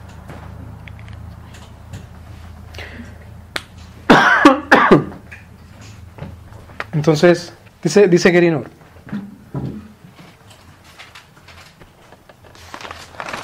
dice, la ley casuística, si bien es aplicación de la justicia divina en cosas especiales y particulares, no quiere decir que está reservada a ser un área de expertos, el monopolio de unos pocos, sino que la ley debía ser leída completamente. Ahora, preguntémonos, ¿cada cuánto debía leerse la ley?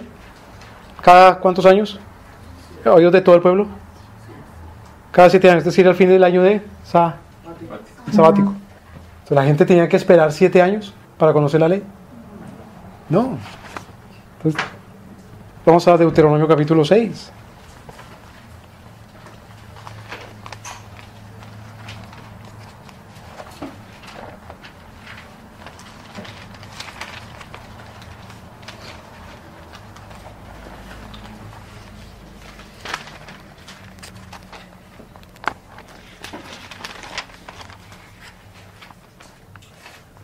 No, vamos al 4, Deuteronomio capítulo 4, versículo 9.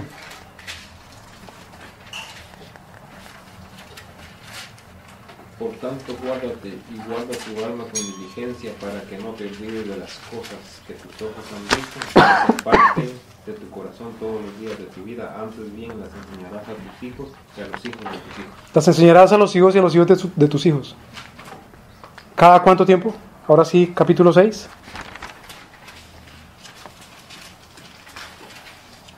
Estos pues son los mandamientos, estatutos y decretos que Jehová vuestro Dios mandó que os enseñase para que los pongáis por obra en la tierra a la cual pasáis vosotros para tomarla, para que temas a Jehová tu Dios guardando todos sus estatutos y sus mandamientos que yo te mando, tú, tu hijo y el hijo de tu hijo, todos los días de tu vida. Todos los días de tu vida. Sean prolongados. Todos los días sean prolongados. ¿Cuál es el formalismo para enseñar? Versículo 7. ¿Habrá algún formalismo? No, yo no puedo enseñar si no uso el método con el currículum del quadrivium y del quintitriplivium. ¿Cuál es el formato? ¿Cuál es el procedimiento? Versículo 7. Repetirás a tus hijos. La repetirás y hablarás de ellas. Y andando por el campo, y al acostar, y cuando te levantas. Ese es todo el procedimiento. Entonces, la ley no fue instaurada para que los abogados expertos en la ley casuística dominaran la sociedad. En realidad la ley está abierta a todos y la formalidad es irrelevante. ¿Por qué? Porque la ley es sobre el gobierno. Acordémonos, habíamos dicho, la ley nos enseña, con la ley nuestro Señor nos enseña la justificación, nos enseña la santificación, nos enseña el dominio quiere decir gobierno. Gobierno. Pero en la Biblia, la ley es sobre el gobierno básicamente de sí mismo. No acerca del gobierno como dependencia de autoridades especiales para poder cumplir el fin de la ley. Cuando el apóstol Pablo nos enseña a tomar la cena del Señor, dice, antes de tomar la cena cada uno, examínese, revísese a sí mismo. Y la palabra que usa Pablo es ¿cuál? Júzguese. Júzguese a sí mismo. ¿Qué usamos para juzgarnos? La ley de Dios nuestro Señor. No solamente la ley moral, porque ¿cómo la aplicamos? ¿Cuáles son los indicativos, las indicaciones de la ley moral? La ley casuística. Entonces, la ley de Dios es sobre el gobierno de sí mismo bajo Dios, no bajo la dependencia de autoridades especiales para poder cumplir el fin de la ley. ¿Cuál es el fin de la ley? La y la fe. La gloria de Dios, esto es la justicia, la fe y la misericordia, es la gloria de Dios y la restauración de todas las cosas bajo el dominio del Señor. Entonces hay otra cosa, miren, los detractores o los críticos de la permanencia y pertinencia y relevancia de la ley casuística o de la ley civil dicen: yo no creo en la ley casuística ni en la ley civil, porque yo no creo en la teocracia. Dice, ¿cómo así? Sí, yo no creo en la teocracia, porque usted dice que la ley civil... Entonces hay que crear un Estado teocrático que haga cumplir esa ley. Un gobierno teocrático. Entonces, ¿qué entienden ellos?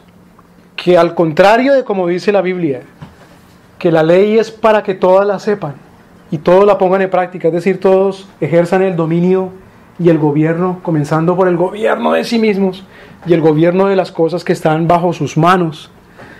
Entienden que el gobierno se imparte desde un gobierno, o sea, desde una casa civil, o sea, desde un trono de un señor allá sentado que diga yo soy el gobierno.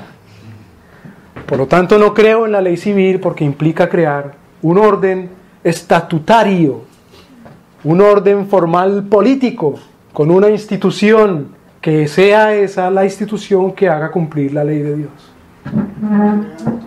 Es decir, crear otra élite.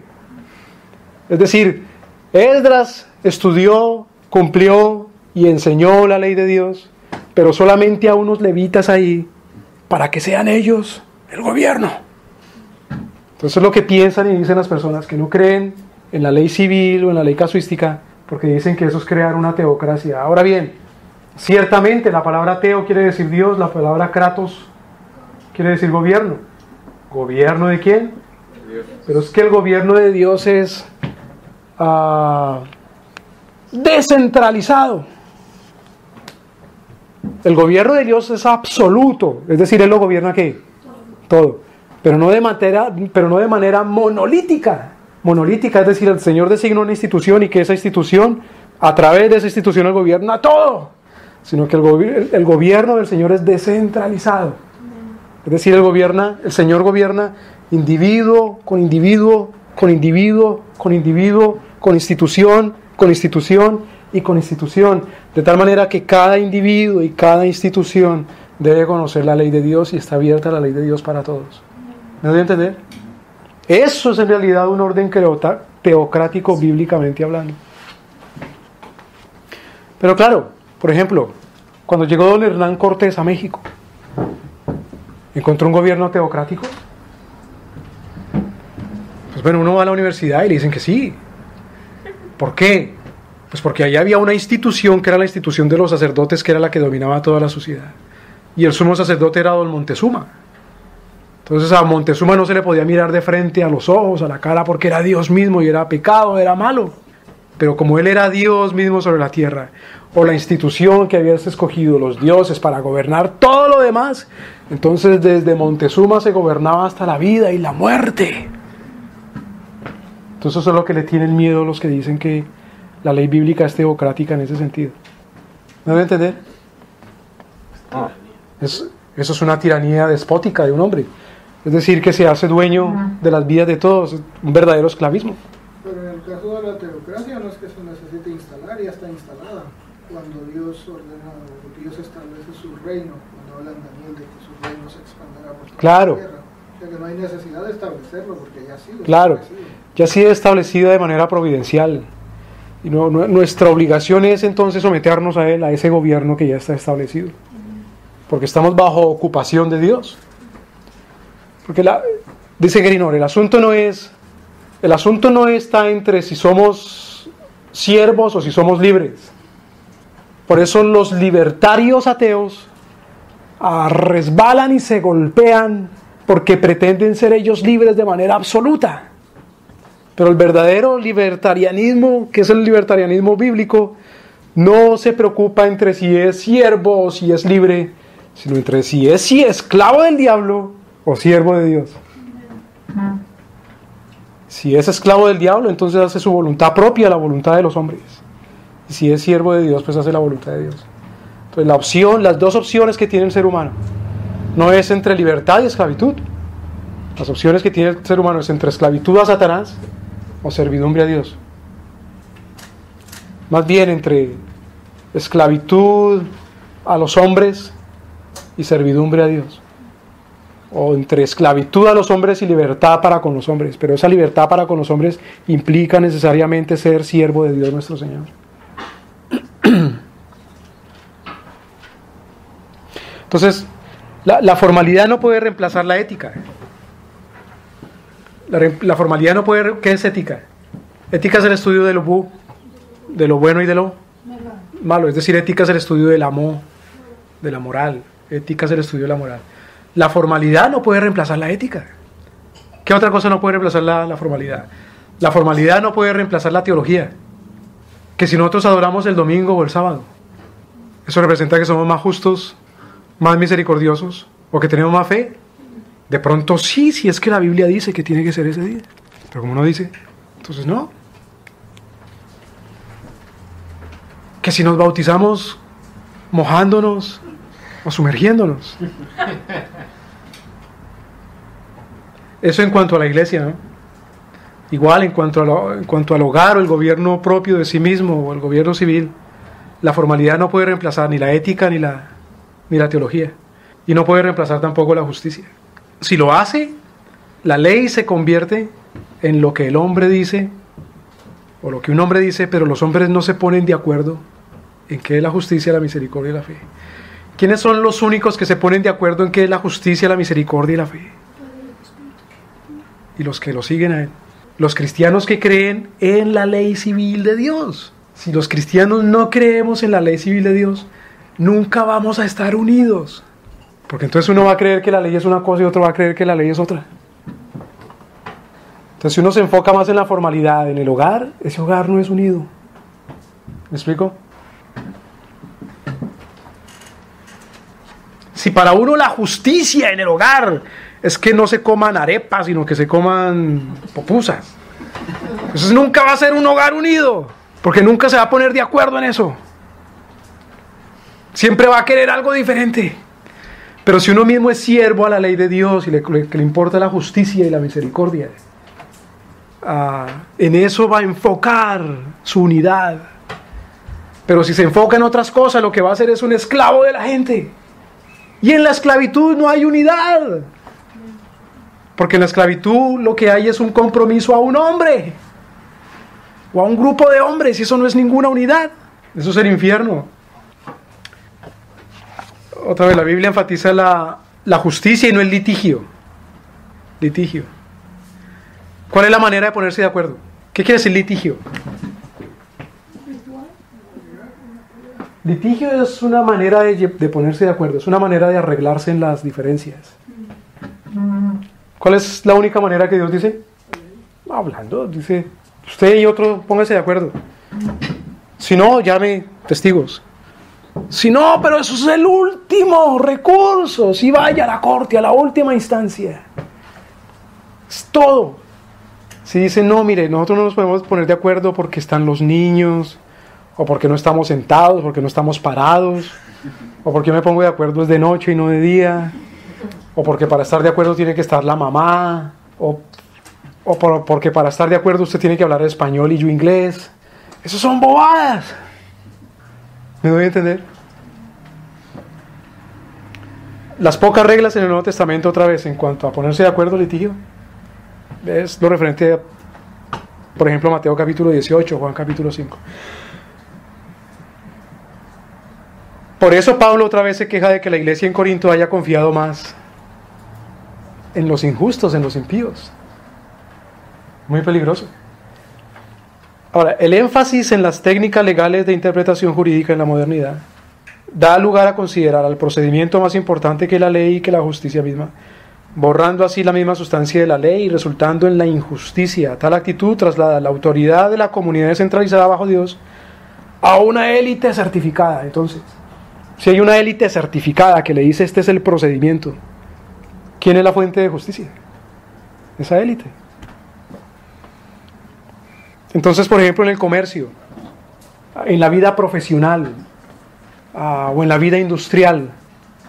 ¿Cuándo se es fanático del procedimiento? Cuando a una persona no se le da una licencia de trabajar, o licencia de conducir, o licencia de casarse, si no cumple ciertas formalidades que diga esa élite. Entonces no puede ser un dentista si no hay una élite que le da una licencia. Usted no puede ser un abogado si no hay una élite que le da la licencia de ser abogado. ¿Quién define entonces si se puede ser dentista o si se puede ser abogado? Dios. ¿Cuál es el procedimiento? El mercado libre y la experiencia. Es decir, que demuestre mediante el mercado libre, trabajando o funcionando, o por la experiencia si de verdad puede y sabe. Eso es todo. ¿Sí me voy a entender? Por eso nuestro Señor Jesucristo dice en Mateo capítulo 20, si yo contrato a un hombre y lo pago lo que yo quiera, no puedo hacer con lo que yo tengo lo que yo quiera. ¿O tienes tu envidia porque yo quiero ser bueno y misericordioso? ¿Dónde está la élite que dice cuál es el salario mínimo? ¿Dónde está la élite que dice esta es la tarifa que se debe cobrar por este servicio? ¿Cuál es la élite que dice usted no tiene derecho a contratar a esta persona porque no tiene licencia? O usted no tiene derecho a trabajar porque no tiene este documento. Nuestro Señor dice, no tengo yo derecho a hacer con lo mío. Y lo mío es la capacidad que tengo para trabajar, o para contratar, o para pagar. ¿Me debe entender? Más de eso es procedimiento y es una injusticia. Tal formalismo es, otra vez, crea un cuerpo sacerdotal, y ese cuerpo sacerdotal de un templo, porque claro, ¿quiénes son los que se dedican ahora a vigilar si se tiene esa licencia? ¿Quiénes son los que se dedican ahora a vigilar si tiene ese papel? ¿Quiénes son los que se dedican ahora de emitir, de entregar ese papel? A eso se le llama una burocracia. Esos es de los peligros que dice Samuel, déles el rey que quieren. Por eso sí yo les digo, les va a quitar todo lo que tiene para pagarle a los burócratas. Es decir, para pagarle al ejército de gente que necesita para establecer todo su orden. Es el formalismo burocrático. Lo cual otra vez es la antítesis de la doctrina reformada de que cada hombre es un sacerdote. Entonces hay cristianos antinominianos, es decir, niegan la validez, la relevancia de la ley, que todavía confiesan que la ley civil casuística está anulada. Entonces la pregunta es, otra vez acordémonos, ¿cuál es la pregunta? Si no es la ley civil bíblica, entonces, ¿cuál? Pero tiene que demostrarlo por dónde. Tiene que demostrar la respuesta en la Escritura, en la Biblia. Pero Dios requiere y exige vivir y no estar conforme, sino solamente bajo el orden de su ley. ¿Qué es lo que quiere decir? Hágase tu voluntad en la tierra como en el cielo. No estar conforme si no se hace su ley en la tierra. ¿Qué es lo que debe clamar en la oración el cristiano entonces? Hágase tu voluntad en la... En el Sermón del Monte, nuestro Señor, ¿cómo llama esa actitud? Tener hambre y sed de justicia. Ahora, ¿cuál es la cualidad teológica de esas personas? Los que reclaman, suplican y oran y dicen, hágase tu voluntad en la tierra. ¿Cuál es la cualidad de ellos? ¿Cuál es la virtud? ¿Cómo los llama el Señor? El Señor los llama los bienaventurados, porque tienen hambre y sed de justicia. Y otra vez, no hay justicia, no hay misericordia y no hay fe, sino en las leyes de Dios. Descansemos 5 minutos. Los últimos. En cuanto a la servidumbre, alguien otra vez lea por favor Éxodo capítulo 21 versículo 1.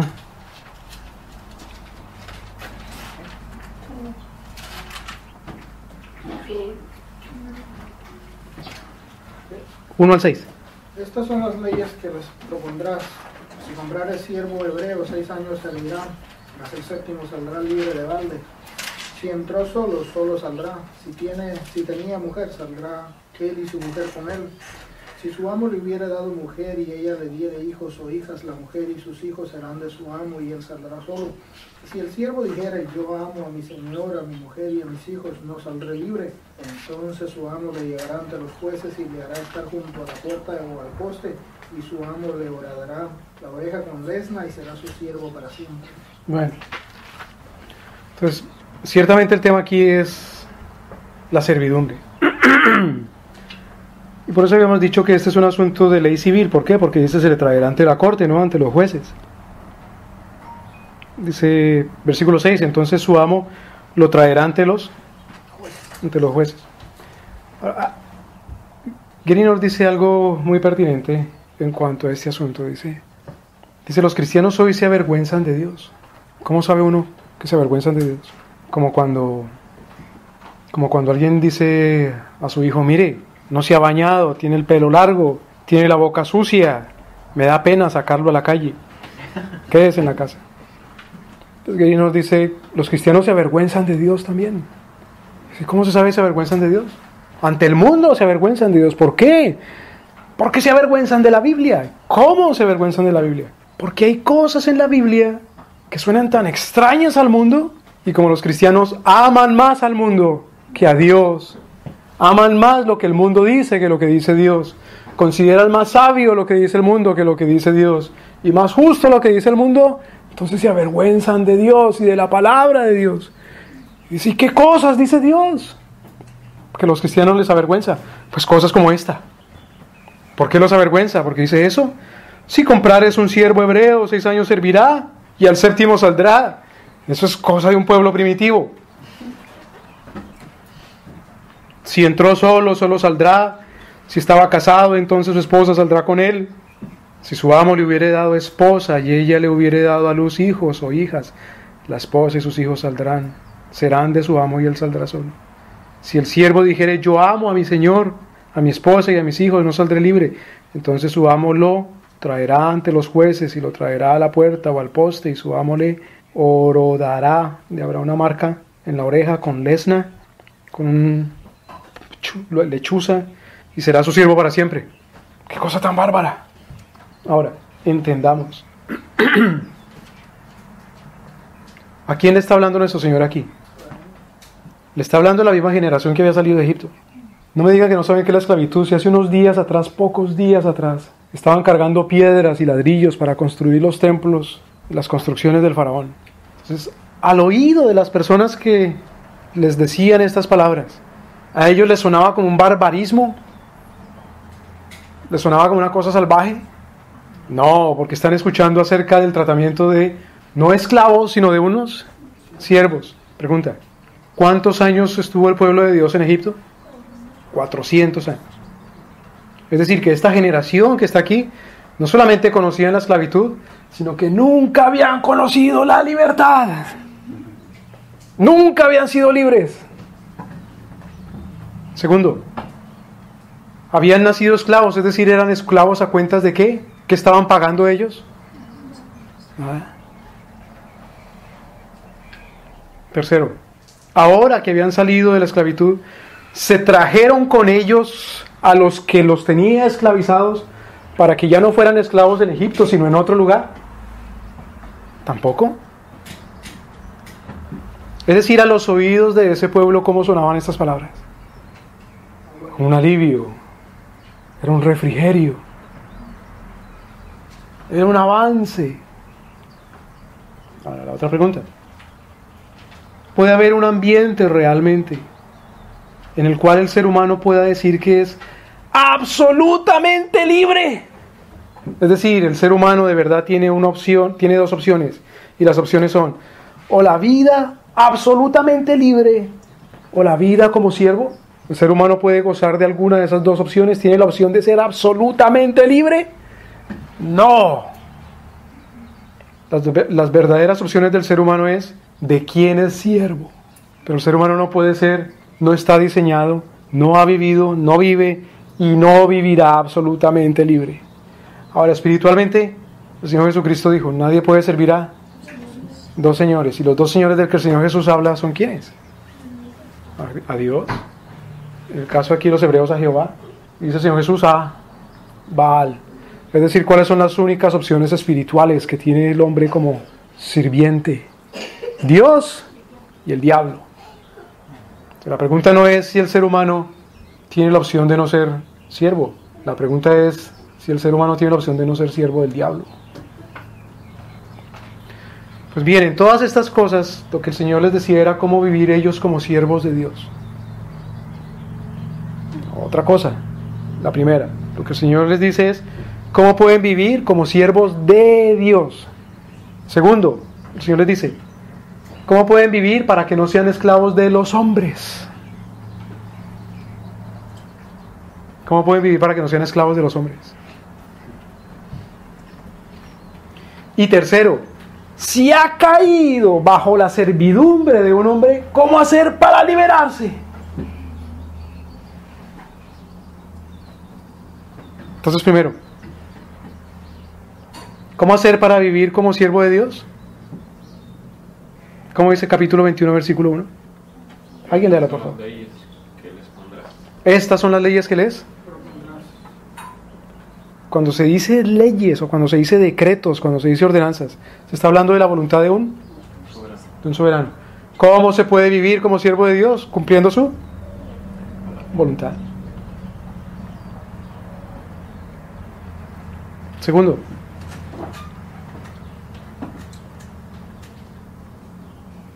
¿cómo se puede vivir para no ser esclavos de los hombres?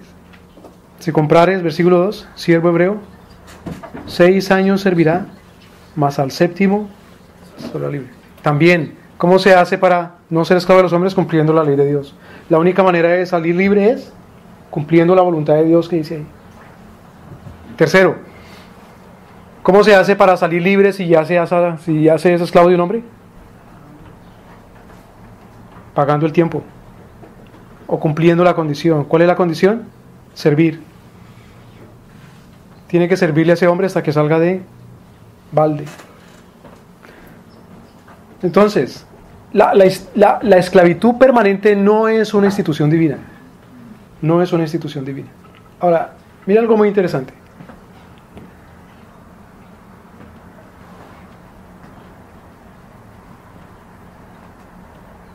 Cuando el Imperio Romano decreta la legalidad de la religión cristiana, ¿recuerdan bajo qué emperador? Que ya no es ilegal ser cristiano, entonces ya no los matamos. El emperador Constantino. El edicto de Milán. Y luego cuando el Imperio Romano declara que la única religión legal es el cristianismo, es con el emperador Teodosio, que a propósito era español. Era de origen español. Siendo el cristianismo ahora la única religión legal, ¿qué pasa con la esclavitud forzosa? Se acaba, desaparece.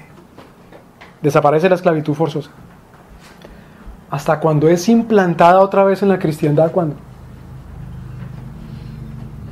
A principios del Renacimiento, a finales de la Edad Media. Y la nación dentro de la cristiandad que se ocupa de hacer más esclavos es ¿cuál?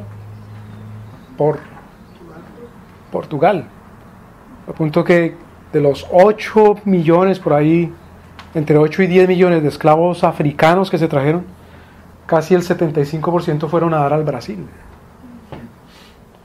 Y esa forma y la esclavitud entonces nuevamente, como en los tiempos de Roma, es adoptada por las naciones cristianas, por Inglaterra, por España, por Francia, Holanda, en fin. Y las naciones cristianas no anulan otra vez la esclavitud permanente, sino comenzando desde principios del siglo XIX casi hasta principios del siglo XX. Entonces primero fue la Inglaterra de William Wilberforce y por último fue Portugal, quienes decretaron que ya no era legal la esclavitud. Es decir, la esclavitud permanente de por vida de una persona, como los hebreos en Egipto. Ahora, qué interesante. A finales del siglo XIX, principios del siglo XX, ¿qué institución se crea poco tiempo después de terminar con la esclavitud permanente? Se crean las instituciones que se dedican a dos cosas: a la deuda pública y a la emisión monetaria, lo que se le llama moneda fiat. Fiat es una expresión en italiano, en latín, que quiere decir obligado.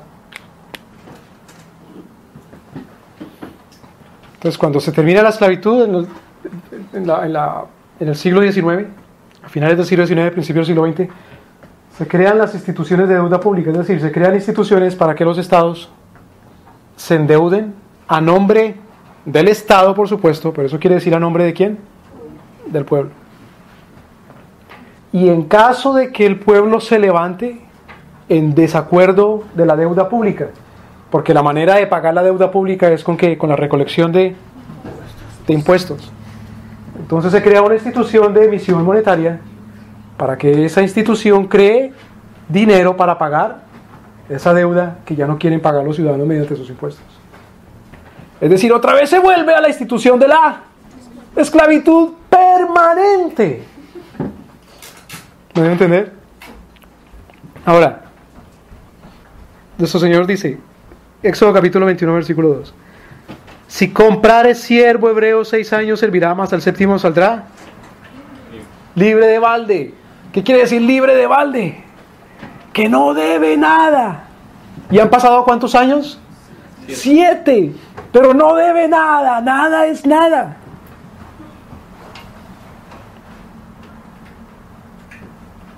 Es decir, ni él durante su vida, ni la generación que viene ha quedado endeudada por lo que él debió anteriormente.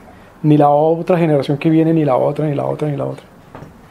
Segundo, la deuda es privada, no pública. Privada. Por lo tanto, la servidumbre es un contrato ¿qué? Privado. Privada la deuda. Por lo tanto, el contrato de servidumbre es privado. ¿Me van a entender? La deuda es privada. No es la nación de Israel la que debe. Es un hombre el que le debe ¿a quién? A otro hombre. No es un hombre que le debe a la nación ni a otra nación a la cual él no pertenece, sino le debe a un hombre. Por lo tanto, el contrato de servidumbre, el contrato, arreglémonos aquí por cuántos años le voy a servir, haciendo qué, en qué lugar, por el monto de cuánto dinero. Va a ser un contrato de carácter privado, no es un contrato de carácter público. Entonces, cuando los cristianos nos avergonzamos hoy día de Dios y de la palabra de Dios, porque pensamos que son cosas primitivas y bárbaras, es porque no conocemos de verdad la realidad de lo que sucede y de lo que sí deberíamos avergonzarnos. Deberíamos avergonzarnos del mundo y de nuestro pecado. Nuestro Señor Jesucristo dice: el que se avergüence de ¿qué? De mí, yo me avergonzaré de él. Pero nuestra vergüenza es del mundo, del pecado. Es lo que debemos avergonzarnos. Pero no quedarnos en la vergüenza, sino liberarnos. Y nos liberamos mediante la palabra de Dios nuestro Señor. Es decir, denunciando esas cosas, suplicándole al Señor que las termine.